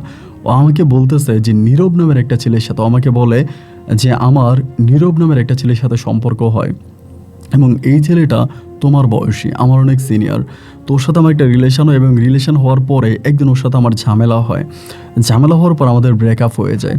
আমাদের ওই ব্রেকআপটা, আমাদের আরেকটা ফ্রেন্ড আছে, ওই ফ্রেন্ডে ব্রেকআপটা করে ফেলে, মানে ইচ্ছে করে, মানে থার্ড পার্টি এসে আমাদের সম্পর্কটাকে নষ্ট করে। এবং নষ্ট করার পরে নীরব আমাকে অনেক ভালোবাসতো, আমাকে হারিয়েও পাগলের মতো হয়ে যায়। এবং একটা পর্যায়ে নীরবের পরিবার থেকে নীরবকে বিয়ে করাই দেওয়া হয়। নীরবকে বিয়ে করে এবং নীরবকে বিয়ে করানোর পরে আমি জানতে পারি যে আমার যে থার্ড পার্টি ফ্রেন্ড ছিল ও আমাদের মাঝে ভেজাল লাগাই দিছে। আসলে নীরবের কোনো অপরাধ নাই, নীরব কোনো অন্যায় করে নাই। এরপর আমি নীরবের কাছে ক্ষমা চাই এবং আমি নীরবকে পুনরায় আমার জীবনে ফিরে আনতে চাই। আমি যে নীরবকে ফোন করে আমার লাইফে আনতে চাই, এই ঝামেলার মধ্যে নীরবের বউ একটা সময় এগুলো জানতে পারে। নীরবের বউ জানতে পারে যে নীরব আমাকে পছন্দ করে আমার সাথে রিলেশনে আছে, এবং এই জিনিসগুলো জানার পরে নীরবের বউ নীরবকে ডিভোর্স দিয়ে চলে যায়। আমি তখন বললাম তারপর? আমাকে বলে নীরবের বউ যখন নীরবকে ডিভোর্স করে চলে যায়, আমি তখন বললাম নীরবকে যে নীরব তুমি আমাকে বিয়ে করো, তোমার বউ যদি তোমাকে ছেড়ে চলে গেছে, আমি আমার আব্বুর সাথে কথাবার্তা বলবো, আমি তোমাকে বিয়ে করতে চাই, তুমি আমাকে বিয়ে করো। এবং নীরব আমাকে তখন বলতেছে আমি একটা বিবাহিতা ছেলে, আমার একটা বউ ছিল এবং আমার বউ আমাকে ছেড়ে চলে গেছে। একটা বিবাহিত ছেলে কখনো একটা অবিবাহিত মেয়েকে বিয়ে করতে পারে না। আমি তখন বললাম বাহ, এটা কী ধরনের কথা? ও আমাকে বলে হ্যাঁ। নীরব আমাকে এই কথা বলে। এই কথা বলার পরে আমি আমার আব্বুকে এটা বলি যে আব্বু, আমি একটা ছেলেকে পছন্দ করি, ওই ছেলেটার নাম হচ্ছে নীরব, ওর একটা বিয়ে হয়েছে, ডিভোর্স হয়েছে। এইটা শোনার পরে আমার আব্বাও তখন নাক উঠায়। আমার আব্বাও তখন বলে যে না, এরকম একটা বিবাহিত ছেলের কাছে আমি তোরে বিয়ে দিব না, আমি একটা বিবাহিত ছেলের কাছে তোরে বিয়ে দিব না। আমি বললাম তারপর ও বলতেছে যে আমি তারপর কি করবো আমি বুঝতে পারতেছিলাম না। আমি নীরবকে যতবার বললাম যে নীরব চল আমরা পালিয়ে যাই, নীরব আমার সাথে পালিয়ে যেতেও রাজি হয় না। নীরব আমাকে একটা কথাই বলে, আমি তোমাকে তখনই বিয়ে করতে পারবো যদি অন্য কোথাও তোমার বিয়ে হয় এবং যদি সেখান থেকে তোমার ডিভোর্স হয়ে যায়। আমার জীবনে যেরকম কলঙ্ক আছে, সেম কলঙ্ক যদি তোমার জীবনেও থেকে থাকে, তাহলেই আমি তোমাকে বিয়ে করতে পারবো। অ্যান্ড ও আমাকে বলে, আমার ঠিক তখনই মনে হলো যে সম্ভবত আমি যদি কোথাও বিয়ে বসে আর সেখান থেকে যদি আমার ডিভোর্স হয়ে যায়, তাহলে নীরবের সেম আমার সেম, মানে নীরব আর আমি তখন সমান হয়ে যাব। আর আমার আব্বাও তখন নীরবের কাছে আমাকে বিয়ে দিতে আর দ্বিধা করবে না। নীরব যেরকম বলতেছে আমি যদি ডিভোর্সই হয়ে যাই তাহলে নীরব আমাকে বিয়ে করবে। আর আমার বাবাও বলতেছে এরকম বিবাহিত একটা ছেলের কাছে আমাকে বিয়ে দেবে না। আমি তখনই আপনাকে টোপ হিসাবে ব্যবহার করেছি। আমি বুঝতে পারি না যে আপনার জীবনটা নষ্ট করতে গিয়ে আমার পুরো জীবনটাই নষ্ট হয়ে যাবে। আমি আপনাকে টোপ হিসাবে ব্যবহার করছি এবং আমি আপনাকে ডিভোর্স করেছি যাতে আমার জীবনে নীরবের মতো একটা কলঙ্ক লেগে যায়। এবং নীরবের মতো একটা কলঙ্ক লাগার পরে আমি ভেবেছিলাম নীরব আমাকে বিয়ে করবে, কিন্তু আপনাকে ডিভোর্স করে দেওয়ার পরে আমার পরিবারের মানুষগুলো আর আমার সাথে কথা বলে না। এবং নীরব আমাকে সব কিছু থেকে ব্লক করে দেয়। আমার সাথে কথা বলে না। নীরব আমার সাথে একদম চিট করে। আজ আমি আপনাকেও হারিয়েছি, আমার ভালোবাসার মানুষটাকে আমি হারিয়েছি, আমি আমার পরিবারকেও হারিয়েছি। আমি এক মরণ পথের যাত্রী হয়ে আছি, আমি যে কোনো সময় মারা যাব। আপনি আমাকে ক্ষমা করে দিন, যদি পারেন আমাকে ক্ষমা করে দিয়েন। হয়তো এই জীবনে আমি আর কখনোই আপনার সামনে আসবো না। ওর এই কথাগুলো শোনার পরে আমার মাথায় তখন আসমানটা ভেঙে পড়লো। কিরে, এইটা কেমন কথা? একটা মানুষ বোকা হয় তাহলে এত বোকাও কি মানুষ হতে পারে? আমি বললাম রাইসি, এটা তুমি আমাকে কি বললা? আমাকে বলে হ্যাঁ, আসলে এটাই ছিল মূল ঘটনা, যেটা আমি কারো কাছে বলতে পারি না, আজ আমি আপনার কাছে শেয়ার করলাম। আমি বললাম রাইসা, তুমি এই কাজটা ভালো করো নাই, আমি তোমার শিক্ষক ছিলাম, আমার কাছে তুমি পরামর্শ নিতে পারতা। আমাকে বলে স্যার আমি বুঝতে পারিনি, আপনি আমাকে মাফ করে দেন। এরকম বলার পর আমি বললাম ঠিক আছে, নিজের কোনো ক্ষতি করো না, এবং তোমাকে নীরব বিয়ে করা নেই তো কী হয়েছে, কোথাও না কোথাও তোমার বিয়ে হবে, তুমি নতুন করে কারো না কারো সংসারে যেতে পারবা। নীরব তোমাকে বিয়ে করে নাই বলেই যে তোমার জীবন নষ্ট হয়ে যাবে এরকম কোনো কথা নাই, তুমি ঢাকায় যাও। আমি ওকে বুঝিয়ে শুনিয়ে সেদিন ঢাকায় পাঠিয়ে দিই, এবং ঢাকায় পাঠিয়ে দেওয়ার পরে ও অলওয়েজ আমাকে ফোন দেয়, সবসময় আমাকে ফোন করে এবং ফোন করে আমার সাথে কথাবার্তা বলে, আমি কোথায় আছি, কেমন আছি, অলওয়েজ আমার খোঁজ খবর নেয়। এরকম করতে করতে আমার ঢাকাতে একটা প্রাইভেট কোম্পানিতে একটা চাকরি হয়। আমার তো ভাই আপনার গভর্নমেন্টের চাকরির বয়স চলে যায়, তখন একটা প্রাইভেট কোম্পানিতে চাকরি হয়, এবং প্রাইভেট কোম্পানিতে চাকরি হইলে পরে আমি তখন ঢাকাতে চলে আসি। আমার বউকে আমি আর আনি না, রুবিকে আনি না, রুবিকে আমার আব্বা আম্মার কাছে দিয়ে আসি। রুবিকে আব্বা আম্মার কাছে দিয়ে তখন আমি ঢাকাতে একাই আসি। একাই আসার পরে আমি ওই চাকরিটা করতেছিলাম, প্রাইভেট কোম্পানিতে চাকরিটা করতেছি। তো ওখানে চাকরিটা করি, মাঝে মাঝে আমার রাইসের সাথে ফোনে কথা হতো, এবং এরকম করতে করতে রাইস আমার বাসার ঠিকানার জন্য খুব বেশি আমাকে ডিস্টার্ব করতেছে, আমি কোথায় থাকি, আমার বাসার অ্যাড্রেস তাকে বলার জন্য।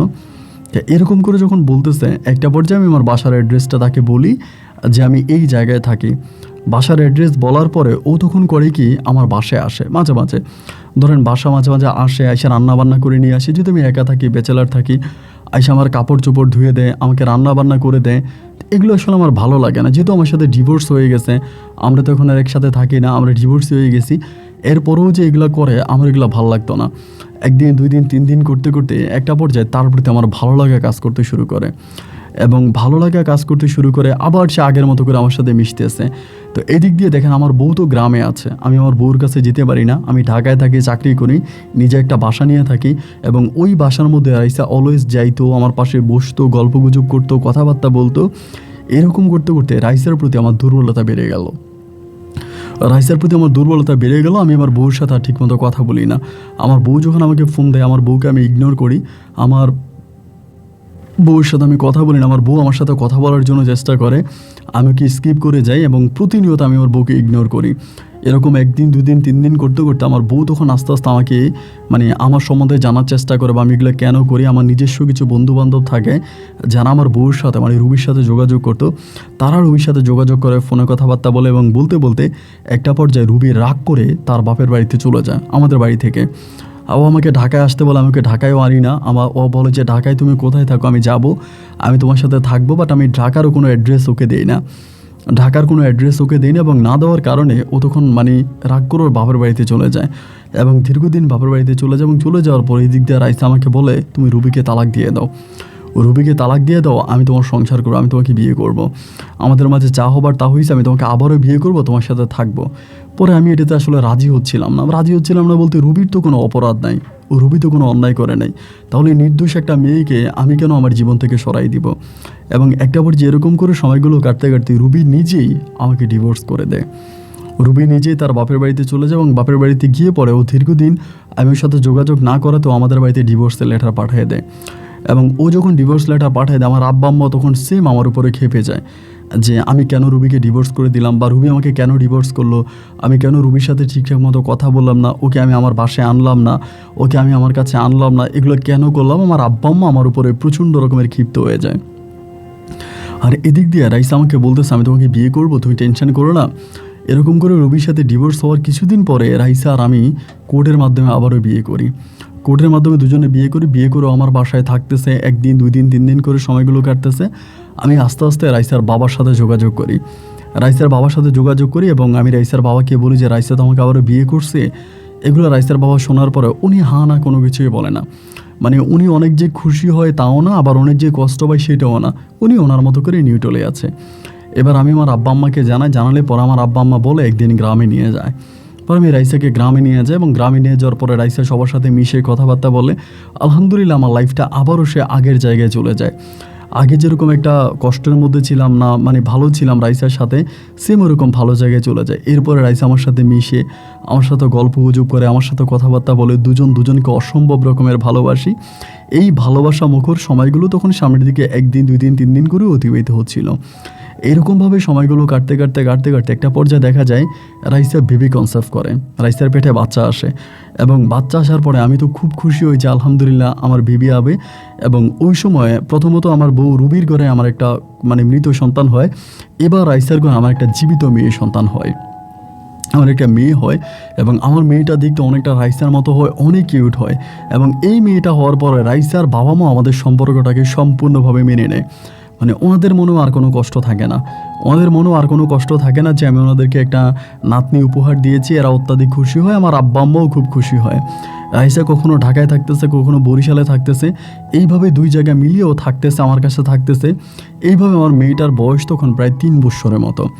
আমার মেয়েটার বয়স 3 থেকে 3.5 বছর হবে। ওই 3-3.5 বছরের বয়সে গিয়ে আমি দেখতে পাই রাইসা জানি কেমন আবার আগের মতো হয়ে গেছে, আগের মতো একটু টেনশনের মধ্যে আছে, আমার সাথে ঠিকমতো কথা বলে না। কেমন একটা ভাবসাব যেন ওর মাঝে চলে আসে। কেমন একটা ভাবসাব যখন চলে আসে, কোথায় থাকে, কই যায়, আমার কাছে আসে না, ফোন দিলে রিসিভ করে না, হঠাৎ করে। তো তখন মেয়েটার বয়স প্রায় 4 বছরের মতো। এরকম করতেছে। আমি রাইসার আব্বা আম্মারে বলি যে এই ঘটনা, রাইসা আমার সাথে এরকম করে, আগের মতো কথা বলে না বা ফোন দিলে ধরে না, ঘটনা কি। ওর বাবা বলে ঠিক হয়ে যাবে, তুমি একটু দেখো কি হয় না হয়, ওর সাথে মিশার চেষ্টা করো। বাট আমি ওর সাথে যতটাই মিশার চেষ্টা করি, ওর কাছে যাওয়ার চেষ্টা করি, ও আমাকে ঠিক ততটাই ইগনোর করে।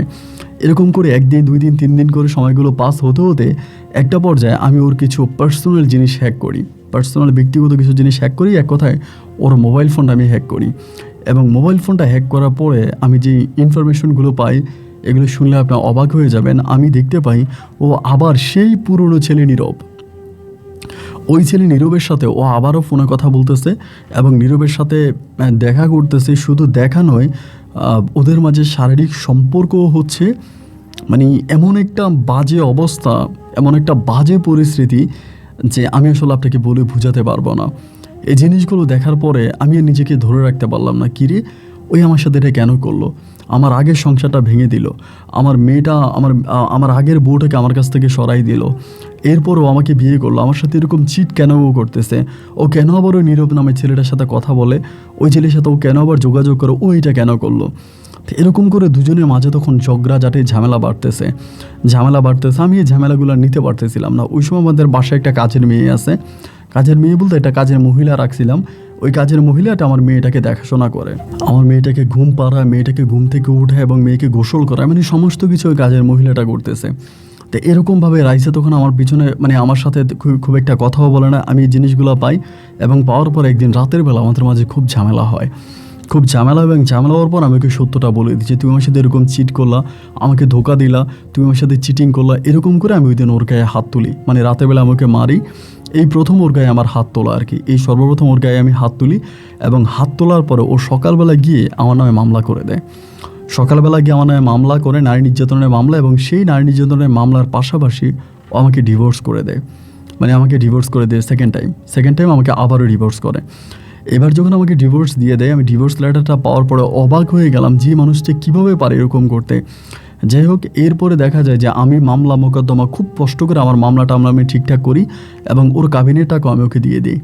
এবং কাবিনের টাকা দিয়ে দেওয়ার পরে যেটা হইলো যে ও মাঝে মাঝে মেয়ে দেখার জন্য আসতো। তো আমার ভিতরে হলো যে এই মেয়েটা আমাকে সাথে কেন চিটিং করে, এখনও আবার ওই নীরবের সাথে মিশতেছে। নীরবের সাথে বিয়ে হয়েছে কি হয় নাই এইটাকে আমি ঠিক জানি না, তবে অলওয়েজই নীরবের সাথে থাকে। নীরবকে নিয়ে দেশের বাইরে ঘুরতে যায়, নীরবের সাথে এইখানে ওইখানে, মানে বিভিন্ন জায়গায় নীরবের সাথে চড়ে বেড়াইতেছে। আবারও সেই নীরবের গলায় ঝুলে পড়ছে।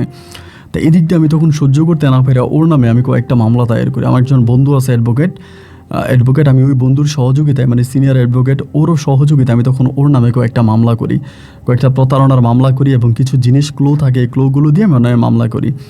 এবার ওর নামে যখন আমি মামলা করি, ও তখন ধরেন বিভিন্ন জায়গায় পালায় বেড়াইতেছে, এই জায়গায় ওই জায়গায় পালায় বেড়াইতেছে এবং ওর মেয়েটাকে দেখার জন্য মাঝে মাঝে আসে, আমার বাসায় আসে। তো মেয়ে দেখার জন্য আসে, এরকম করে আমাকে বলে মামলাগুলো উঠাই ফেলো, মামলাগুলো রাইখো না। তো এরকম করে ও যখন আমাকে বুঝে, আমি তখন মামলাগুলো অনেকটা শীতল করে ফেলি। মামলাগুলো একটু শীতল করে ফেলে আসলে কি করব বলেন, ওর তো আসলে বাচ্চা স্বভাবই বা বাচ্চা মানুষের মতো। এরকম করতে করতে 3 দিন 4 দিন 5 দিন কাটতে কাটতে একদিনও মেয়ে দেখার জন্য আসছে। বৃষ্টি পড়তেছিল সন্ধ্যার দিকে, ওর প্রাইভেট কার নিয়ে আসছে। আসার পরে মেয়েরে দেখছে, তো মেয়েরে নিয়ে কোলে নিছে। কোলে নেওয়ার পরে মেয়েরে নিয়ে বৃষ্টি দেখতেছে, বৃষ্টির মধ্যে হাঁটতেছে। এবং এরকম করতে করতে রাত্রিবেলা আমারে বলতেছে, তখন রাত্রি প্রায় 9:30 মতো বাজে, আমারে বলে, আপনার বাসায় কি কোনো কাপড় আছে, মহিলাদের কাপড়? আমি বললাম যে না, আমার বাসায় মহিলাদের কাপড় আসবে কোত্থেকে? পরে বলতেছে, আমি একটু ড্রেসটা চেঞ্জ করবো আপনার রুমে। আমি বললাম হ্যাঁ করেন, সমস্যা কি, করেন। আমার রুমে কি ও তখন ড্রেস চেঞ্জ করছে। ড্রেস চেঞ্জ করে আসার পরে ও কেমন করে যেন আমার দিকে তাকাইতেছে। তো ও তো আমার বিবাহিতা বউ ছিল, ওদের মাঝে তো আমার অনেকবারে শারীরিক সম্পর্ক হয়, যেহেতু আমার বউ ছিল। এবং ও ওই দিন আমাকে বলতেছে যে মানে এই ধরনের সম্পর্ক করার জন্য। পরে আমি বললাম যে দেখো, তুমি তো আমার ডিভোর্স হয়ে গেছে, এখন এটা তো করা ঠিক হবে না। ও আমাকে বলে, আমি তোমাকে আবারও বিয়ে করবো। মানে একরকম জোর জবরদস্তি করে ওই আমার সাথে ওই শারীরিক সম্পর্কে লিপ্ত হয়। এবং শারীরিক সম্পর্কটা করার পরে ও রাত্র প্রায় 2টার দিকে বাসা থেকে বেরিয়ে যায়। আপনি খেয়াল করেন, 2টা থেকে বাসা থেকে বেরোয় এবং 2টা থেকে বাসা থেকে বের হওয়ার পরে 4টার দিকে, 2টা বাজে বাসা থেকে বের হয় এবং রাত 4টার দিকেও আমার বাসায় পুলিশ নিয়ে আসে। রাত 4টার দিকে পুলিশ নিয়ে আসে এবং পুলিশ নিয়ে এসেই ইমিডিয়েট হচ্ছে আমার রুম থেকে আমাকে গ্রেপ্তার করে, আমাকে অ্যারেস্ট করে থানায় নিয়ে যায়। এবং যাওয়ার সময় আমি জিজ্ঞেস করলাম, আমার কোন অপরাধ আমাকে নিয়ে যাচ্ছেন? অপরাধ আমি দর্শন করছি এবং দর্শনের মামলা আমার নামে দেওয়া হয়েছে। আমার নামে দর্শনের মামলা দিয়ে কোন আইনে আমাকে 1 রাতের মধ্যে, কয়েক ঘন্টার মধ্যে আমাকে জেলে ঢুকিয়ে দেওয়া হয়। এবং জেলে ঢুকিয়ে দেওয়ার পরে ওর ডিএনএ টেস্ট করে, ও রিপোর্ট বের করে যে ও দর্শন হয়েছে এবং সেটার পরিপ্রেক্ষিতে ও আমার নামে দর্শন মামলা দিয়ে দেয়। এবং এই দর্শন মামলায় 1 দিন 2 দিন নয়, দীর্ঘ 6টা বৎসর। আপনি চিন্তা করতে পারেন, একটা মানুষ মার্ডার করলেও এত বছর জেল হয় না, অথচ একটা মিথ্যে দর্শন মামলায় আমি 6টা বছর জেল খাটি। শুধু 6টা বছর জেল খাটা না, আমি জেল থেকে বের হওয়ার পরে জানতে পারি আমার মেয়ে বাবুটা মারা গেছে। আমার মেয়েটার নাম ছিল রাত্রি, আমার মেয়েটা মারা গেছে। রাইসা আমার মেয়েটার কোনো খোঁজ খবর নেয় নাই, আমার মেয়েটার কোনো খবর নেয় না, আমার মেয়েটাকে দেখতে আসে না, আমার মেয়েটার কাছেও আসে নাই। এই মেয়েটাকে ওখান থেকে গ্রামের বাড়িতে নিয়ে যাওয়া হয় আমার আব্বা আম্মার কাছে থেকে। এই অবস্থা আমার মেয়েটা ওইখানে মারা যায়। এবং মেয়েটা মারা যাওয়ার পর রাইসাকে খবর পর্যন্ত দেয় আমার আব্বা আম্মা যে আপনার মেয়েটা মারা গেছে, মেয়েটাকে দেখতে আসেন। রাইসা আমার মেয়েটার কবরে এক ফোঁটা মাটি পর্যন্ত দিতে যায় নাই। আমি 6 বছর পরে জেল থেকে বের হয়ে আমার আব্বা জায়গায় সম্পত্তি বিক্রি করে অনেক কষ্টের পর আমাকে বের করে, এবং জেল থেকে বের হওয়ার পরে আমি আমার মেয়ের কবরে যাই, কান্নাকাটি করি। এবং রাইসার খবর নিতে গিয়ে আমি যেটা জানতে পারি, রাইসা তার পরিবারের সাথে কোনো যোগাযোগ নাই এবং পরিবারের সাথে কোনো কথাই বলে না। এখনও ওই ছেলেকে নিয়ে দেশ বিদেশে ঘুরে বেড়াচ্ছে, এবং শুধু দেশ বিদেশে ঘুরে বেড়াচ্ছে না, ও একটা টিভি নাটকে কাজও করতেছে, বিভিন্ন টিভি চ্যানেলে কাজ করে এবং নাম করে একজন ছোট পর্দার আর্টিস্ট হয়ে যায়, নাম করে একজন ছোট পর্দার নায়িকা হয়ে যায়, বিভিন্ন নাটকে অভিনয় করে। এবং ওর ওই কথিত বয়ফ্রেন্ড, আমি আসলে বয়ফ্রেন্ড বলবো কি হাজব্যান্ড বলবো এটা জানি না, ওই ছেলেকে নিয়ে ও বিভিন্ন দেশে বিদেশে ঘুরে বেড়াচ্ছে, বিভিন্ন জায়গায় ছেলেকে নিয়ে যাচ্ছে, ছেলের সাথে ঘুরতেছে, ফিরতেছে, খাইতেছে, এবং এই ছেলেকে নিয়ে ও অত্যাধিক ভালো আছে। একটাবারের জন্য ও কোনোদিন ওর বাচ্চার কবরের কাছে আসে নাই। এবং আজকে ও যখন বাসা থেকে বেরো, ওর সাথে সেলফি উঠানোর জন্য হাজার হাজার মানুষ রাস্তায় দাঁড়ায়। এবং কিছুদিন আগে একটা সিনেমাতেও কাজ করেছে। এখনও শুধু ছোট পর্দার আর্টিস্ট না, বড় পর্দারও একজন আর্টিস্ট হয়ে যায়, এবং কলকাতারও বিভিন্ন নাটকেও কাজ টাজ করে। তো দেখতে গেলে বলতে গেলে এখন আমার ভিতরে একটা প্রশ্নই জাগে, আমার অপরাধটা কোথায় ছিল, আমার অন্যায়টা কোথায় ছিল। এরপরে পরিবার আমাকে অনেক চেষ্টা করে বিয়ে শাদী করানোর জন্য, আমি আর বিয়ে শাদী করি না। এবং আমার যে প্রথম বউ ছিল রুবিরও অন্য কোথাও বিয়ে হয়ে যায়, এবং ওরও বাচ্চা কাচ্চা হয়, ওরও ফ্যামিলি হয়, কিন্তু মধ্যখান থেকে আমার জীবনটা সম্পূর্ণরূপে নষ্ট হয়ে যায়। এবং রাইসা আমাকে যে ধোঁকা দিয়েছে, যে প্রতারণা আমার সাথে করেছে, এই প্রতারণা বিচার আল্লাহ ছাড়া কেউই করতে পারবে না। এখন তো এত বড় একজন নামকরা নায়িকা যে ওর সামনে আমি যেতেই পারি না। ও এখন অনেক ভালো আছে, অনেক ভালো আছে। ওরে জীবনের, ও আমার সাথে জড়িয়ে আমার জীবনের যে ক্ষতি করেছে, এর ক্ষতিপূরণ ও জীবনে কখনো দিয়ে শেষ করতে পারবে না। আমি আর বিয়ে শাদী করলাম না, এবং জীবনের আজকে মিডল পয়েন্টেতে এসে দাঁড়িয়েছি। আজ আমার চাকরিও নাই, আব্বা আম্মার উপরেই পড়ে আছি, সারাটাক্ষণ গাছের নিচে মন খারাপ করে বসে থাকি, এবং এভাবেই হয়তো একটা পর্যায়ে আমি মরে যাব। কিন্তু আমার কথাগুলো আপনাকে বলে গেলাম, যদি পারেন আমার কথাগুলো রেকর্ড করে আমাকে দিবেন, আমি স্মৃতি হিসেবে জিনিসটা ধরে রাখবো, যাতে আমার মৃত্যুর পরেও ওই বেঈমানের কথা মানুষজন জানতে পারে। ভালো থাকবেন আপন ভাই, আপনার জন্য দোয়া, ভালোবাসা। বরিশাল থেকে মোহাম্মদ রিয়াদ। আসসালামু আলাইকুম।